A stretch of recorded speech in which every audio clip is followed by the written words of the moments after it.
Nangarap ka na ba na isang araw ay aakyat ka sa entablado at mapaluha ang magulang mo sa graduation day nyo? Siyempre, lahat naman siguro ng tao yan ang gusto. Pero paano kaya kung kabaliktaran ang tinatahak mong daanan? Yung balak mo palang tumugtog sa isang banda, kaso ang kanta, bagsakan. Kaya ngayong araw humanda ka, sapagkat ibubunyag ko na ang mga dahilan bakit hindi ka makapasa-pasa. Pero hindi ako magpapaka-profesor o teacher. Call me Kuya Keys the Preacher. Ipapahayag ko sa 3 bersikulo ang balangkas ng kada senaryo. Siyempre, sa prelims tayo magsisimula. Versikulo 1, ang pagpapakita. Unang araw pa lang ng pasukan, nagpamalas ka na agad ng katalinghagaan at kasipagan. Ni panulat na ballpen, hindi ka nagdala. Tapos yung papel na susulatan, nanghihingi ka pa. Tinanong ka ng katabi mo. O pre, ba't wala kang dala? Sinagot mo siya ng papiloso po. First day pa lang tanga.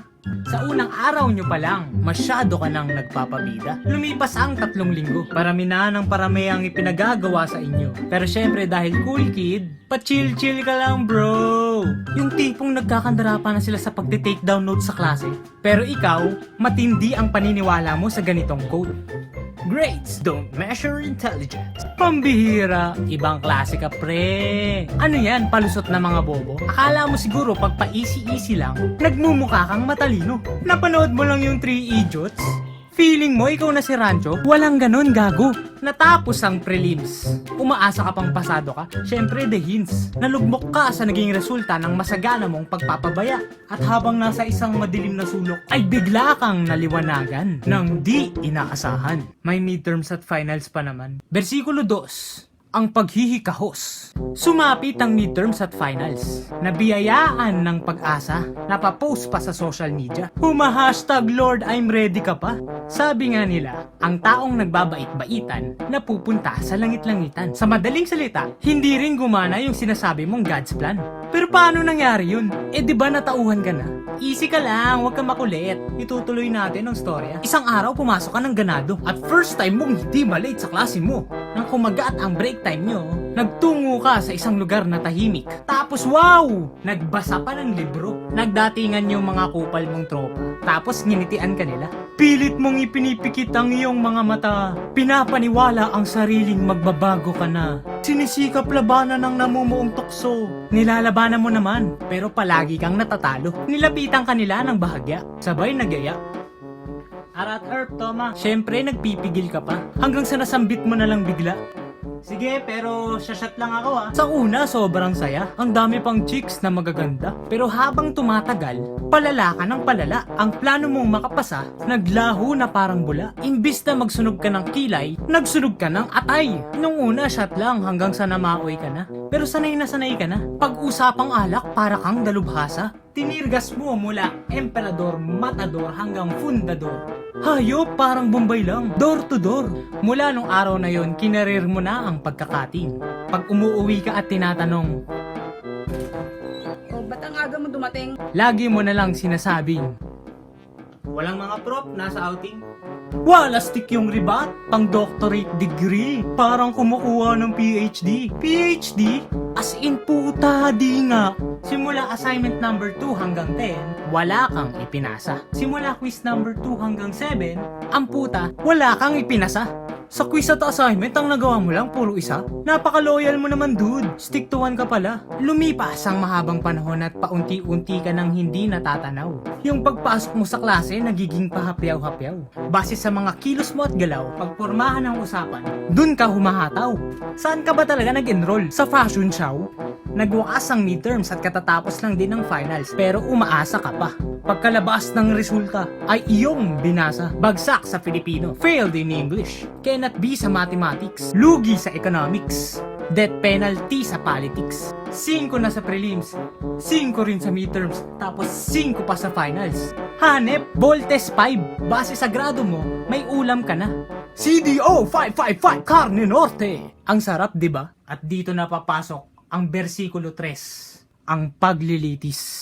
Napapaisip ka kung uuwi ka pa ba o mas magandang sumuko na lang sa mga pulis. Habang naglalakbay pabalik sa iyong bahay, sinasadya mong bagalan ng paglalakad na para kang nakikilibing sa patay. Sapagkat nararamdaman mong nalalapit nang masimulan ang pangyayaring iyong kinasisindakan. Yung tipong tapos na nga ang finals nyo, Pero yung napipintong katapusan mo, nagbabadya pa lang. At pagka-uwi mo sa bahay, bumulong sa'yo si nanay. Ang sabi, mag-uusap lang daw kayo. Pero pagkapasok nyo sa kwarto, bumunot ng sinturon sa likod ng pinto, napatakbo ka sa kama. Naghanap ng unan na maipangsasangga, pero mukhang ang lahat ay pinaghandaan niya, sapagkat wala kang nakita. Sinubukan mo pang magpaliwanag pero hindi rin tumalab. Ipinulupot na niya ang sinturon sa kanyang kamay, sabay hinaataw ka sa paa. Mama, mami, nanay, inay, lahat na ng uri ng paglalambing sinabi mo. Pero tila walang naririnig ang mga tenga nito. Tuloy-tuloy pa rin sa pagpalo. Tinangka mong pigilan ng mga bakal niyang kamay. Pero hindi mo pa rin nagawang maawat ang bugso ng damdamin ni inay. Mama, promise mabawi na talaga ako next time. Noong mga panahong yon, nagdadasal ka na lang na siya'y mapagod. Habang damang-dama mo ang hapdi sa harap at likod. Sa sobrang sakit ng paghataw, tuloy-tuloy kang napapasigaw. Mama, promise mabawi na talaga ako next time. Aray! Ow! Ow! Nagpatuloy pa rin siya sa paghagupit. Ramdam na ramdam ng katawan mo ang pamimilipit sa sakit. Napapapadyak, napapaindak, mukha lang nagsasasayaw pero nag-iiyak. Mama, promise mabawi na talaga ako next time. Hataw. Aray! Aw, aw, aw. At nagiba ang ihip ng hangin nang paulit-ulit mo yung banggitin. Ang kalangitang kanina'y maulap at madilim. Ngayoy punong-puno ng mga bituin. Natapos din ang delubyo. Pero nabigo ka sa plano mong balang araw ay makaakyat ka sa entablado at mapaluha ang magulang mo sa graduation day nyo. Dahil sa pagkakataong ito, sa kama ka napasampa at dun ka pinagpapalo ng nanay mo. At ikaw ang siyang nag-aatungal sa hinagpis na sinapit mo. Napahinga ka ng malalim at nagdasal ng taimtim. Habang ibinubulong sa sarili ang katanungang, Mama, akala ko ba mag-uusap lang? Kumusta ulit kayo dyan mga ibon? Sana nagustuhan niyo yung video na ginawa ko. Kung nagustuhan niyo man, mag-like, mag-comment, i-share niyo na rin, tapos mag-subscribe kayo sa YouTube channel ko. Yung link ng YouTube channel ko nasa description. Sige na, please. Number ng subscribers ko, 2 pa lang po. Pwede bang paabuti naman natin kahit hanggang 20? Sige na, kahit hanggang 20 lang. Sige na. Sige na. Sana mag-subscribe kayo. Sana maabot tayo hanggang kahit hanggang 20 lang. Tayo na, 2 pa lang eh. Salamat sa panonood.